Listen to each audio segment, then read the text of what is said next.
Ẹ káàbọ̀ sí iléeṣẹ́ wa o. Ọ̀dẹ̀ ọdún bí ṣàlàáfíà lábá gbogbo lé. Ọmọ Yorùbá bí wọ́n fẹ́ bí wọ́n kọ̀, Yorùbá nation ní ọ̀nà àbáyọ o. Yorùbá nation ló lè ṣe. Bẹ́ẹ̀ ni lọ́wọ́lọ́wọ́ yìí ẹ̀yin ọmọ Yorùbá, former president Yakubu Gowon, gbogbo yín náà lẹ mọ̀, ó ti jáde tán. Bẹ́ẹ̀ ni ó ti jáde tán, ó ti wá bẹ̀bẹ̀, in fact ó wá ra owó ẹ̀bẹ̀ fún àwọn ọmọ Ìgbò. Ó ní pé bí òun ṣe pa àwọn ọmọ Ìgbò nígbà tó mú ń jẹ ààrẹ orílẹ̀-èdè nígbà yẹn, pé kò ń ṣe pé òun mọ̀ọ́mọ̀, pé in fact tóun bá rántí pé inú òun kì í dùn, ọkàn òun máa ń bàjẹ́ ni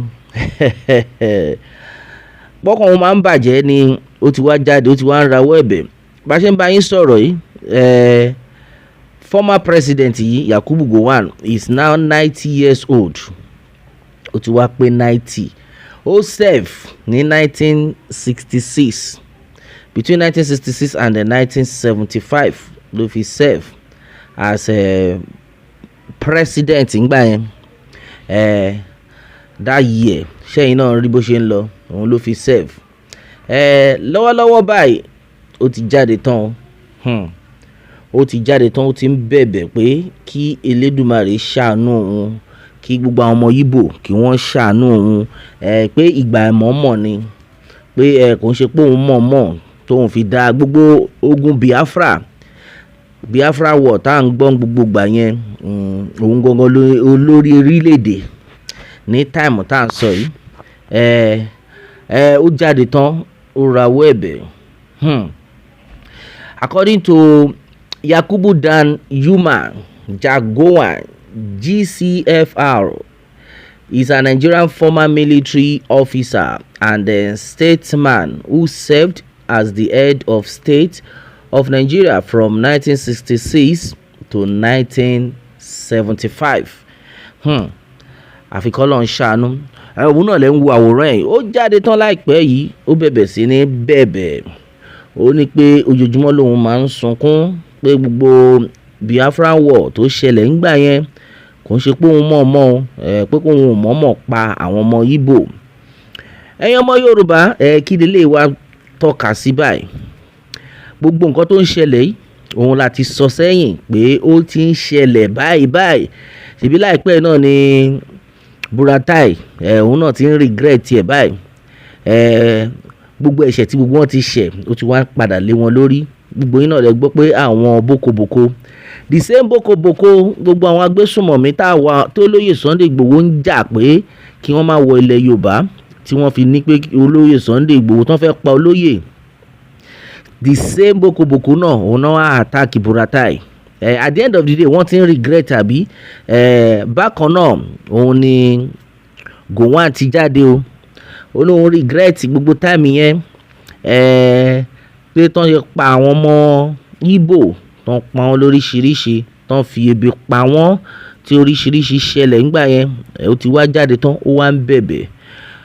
Bí Buhari náà ṣe máa jáde nìyẹn, tó máa wá bẹ olóyè Sunday Igboho pé torí Ọlọ́run kí olóyè Sunday Igboho kó dáríjì òun.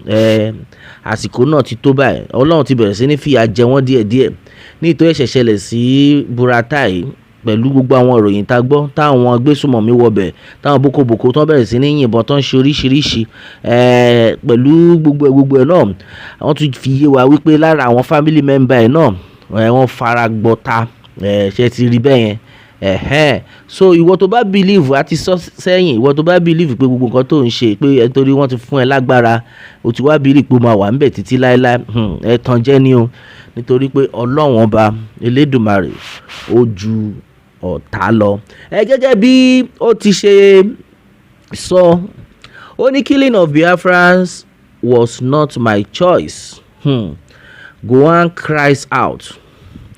Well, I always remember the Civil War. It was the most difficult period of my life.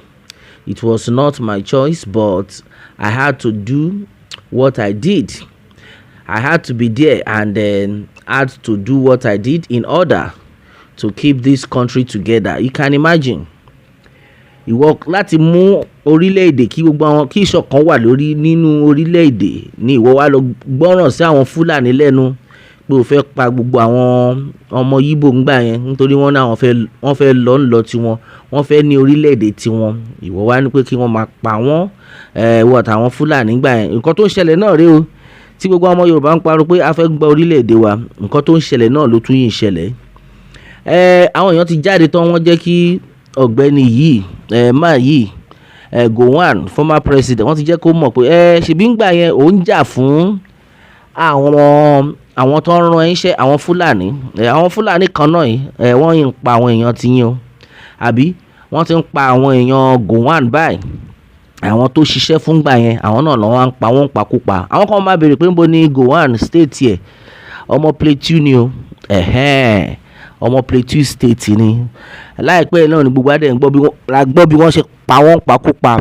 Àwọn same Fulani people tó ń jà fúngbà yẹn tán nípa àwọn máa go against àwọn Biafra tó ń pa wọ́n torí pé àwọn ẹni ẹlẹ́ni ni pé wọ́n fẹ́ gba orílẹ̀-èdè tiwọn. Oríṣiríṣi ṣẹlẹ̀ ńgbà yẹn, àfi kí Elédùmarè kó ṣàánú wa. Ó ní ojoojúmọ́ tóun bá ti rántí bóun ṣe pa àwọn pípù yẹn, omijé máa ń bọ́ lójú òun. Ìgbà yìí láàárọ̀ ọ̀pọ̀lọpọ̀ àwọn èèyàn ti ṣẹ́ ìpè lọ́rọ̀ rabidun pé ò dẹ̀ ní bọ́m̀bẹ̀. Kábíyèsí Elédùmarè. Gowon explained that his decision making was guided by prayers and a desire to do what is right. Okay, àwọn èèyàn á jáde pé okay, so tí wọ́n bá ti wá gbàdúrà tán, the next thing ni pé Ọlọ́run wá sọ fún ẹ pé ó dá o kó ló máa pa àwọn èèyàn tóun dá, òun dẹ̀ ní èsì àdúrà yẹn, àfi k'Ọlọ́run ṣọ́ wa. As far as this art is concerned, everything that I did, it is through prayers.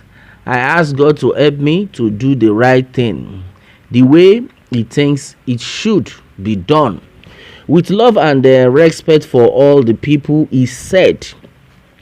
Reflecting on the war's outcome, Gowon noted that is why at the end, what do we have to say? As they say, no victor, no vanquished. Ó ti wá yé yín báyìí. Now ọ̀pọ̀lọpọ̀ àwọn èèyàn ti jáde tán pé ọ̀gbẹ́ni àfi Elédùmarè nìkan ló lè dáríjì ẹ o, nítorí pé àwọn ọmọ ọlọ́mọ tó pa ń gbà yẹn, àwọn ọmọ kéékèèké tí wọ́n ṣẹ̀ tí wọ́n mọ anything, àwọn tán dẹ̀ jáde ń gbà náà pé àwọn fẹ́ gba orílẹ̀-èdè tiwọn, wọ́n ní ìdí tán fi jáde nítorí gbogbo nǹkan ò lọ déédéé ní táìmù yẹn. Oríṣiríṣi ló ń ṣẹlẹ̀, wọ́n dẹ̀ ní pé òkè o, gẹ́gẹ́ bó ti ṣe ń lọ ní àkókò tá a wà yìí, pé ká gborílẹ̀-èdè wa òun nìkan ni ọ̀nà àbáyọ. Ẹ̀dẹ̀ bẹ̀rẹ̀ sí ní pa wọ́n nítorí pé Ọlọ́run gbé ipò ńlá lé e lọ́wọ́ ńgbà yẹn as a president. Ó wá believe pé ó lè ṣe àwọn èèyàn báṣubàṣu, àwọn èèyàn tí Ọlọ́run dá. Nísìnyí òun gan bó ṣe wà ó ti bẹ̀rẹ̀ sí ní tọrọ kú fúnra ẹ̀, ṣùgbọ́n Ọlọ́run ò fẹ́ pa. Ọlọ́run fẹ́ kó máa rí gbogbo nǹkan burúkú tó fi ọwọ́ ẹ̀ dálẹ̀. Lọ́wọ́lọ́wọ́ báyìí bí gbogbo ẹ̀ ṣe ń lọ, ṣèbó ni pé you wanted to do what is right ló ṣe ní kàn pa gbogbo àwọn ọmọ ọlọ́mọ innocent souls nígbà yẹn nínú ogun Biafra ńgbà yẹn náà. Títí dì sí ṣé gbogbo what is right tó dẹ̀ ló fẹ́ ṣe yẹn ṣó dẹ̀ ó ti wá right báyìí. Ìbéèrè tí àwọn èèyàn ń béèrè lọ́wọ́ ẹ̀ nìyẹn. Ó ṣàti ń rawọ́ ẹ̀bẹ̀ pé kí wọ́n dáríjì òun. Kí ló wá dé tó fi jẹ́ gbogbo wọn àkókò yìí báyìí ẹ dáríjì mí ni ariwo ẹ̀ ni wọ́n wá ń pa báyìí, àfi kí Elédùmarè gbà wá. Ìdí tá a fi ń pariwo nìyẹn. Ọmọ Yorùbá ẹ má sùn. Àwọn ará bíi at the end of the day nǹkan tí wọ́n ṣe àwọn gan mọ̀ pé nǹkan burúkú ni. Wọ́n mọ̀ ni torí pé wọ́n fẹ́ fi jà torí ẹ̀tọ́ ti ara wọn nìkan ló ń jà fún, kò ń ṣe pé wọ́n ń jà fún ẹ̀tọ́ àwọn èèyàn. Kówó lè bọ́ sí àpò tiwọn ni àwọn ń jà fún. Gowon jáde tán ó ti rawọ́ ẹ̀bẹ̀.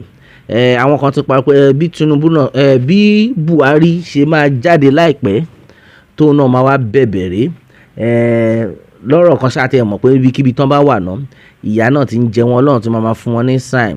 How many times he apologized?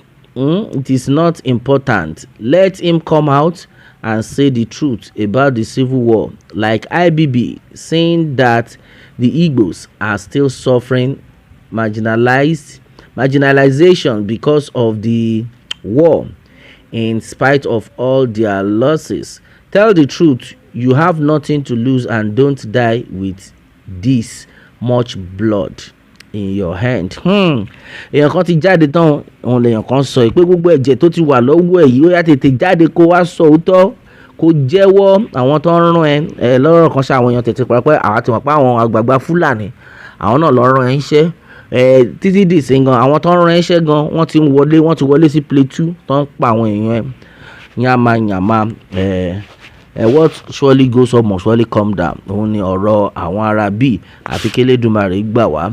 One good nemesis that has caught up with Gowon is that in his lifetime, those who use him to shed blood of Biafrans are the same people buying his own people. They are the same people buying his own people without him doing nothing, nor ever raised his voice against it. It is said that evil that men do live with them. Okay, and exactly what it is. Gbogbo kata ń sọ náà nìyẹn. Gbogbo àwọn nǹkan burúkú tí àwọn náà ti ṣe sẹ́yìn èrè ẹ̀ ní gbogbo wọn wá ń jẹ báyìí àfi k'Elédùmarè gbà wá. Ẹ̀yin ọmọ Yorùbá bí wọ́n fẹ́ bí wọ́n kọ Yorùbá nation ní ọ̀nà àbáyọ lẹ́yọ kọ̀ọ̀kan ni wọ́n máa kà ni wọ́n máa jáde. Ìdí rèé ta fi ń parọ́ pé kí gbogbo ọmọ Yorùbá ẹ má jẹ́ kí àwọn ará bíi ẹ má jẹ́ kán gbé yín mọ́ra o. Yorùbá nation ní ọ̀nà àbáyọ a ò ní rí jù báyìí lọ lórí eléyìí. A ó máa bẹ́ o ọ̀bẹ níbẹ̀ ṣọ àtẹ́lẹsẹ̀ àbẹ̀nà o. Ẹni tó bá ní a máa bọ̀ òun là ní dé bá. Kí Elédùmarè kó bùkún fún orílẹ̀-èdè Yorùbá. Ó dàbọ̀.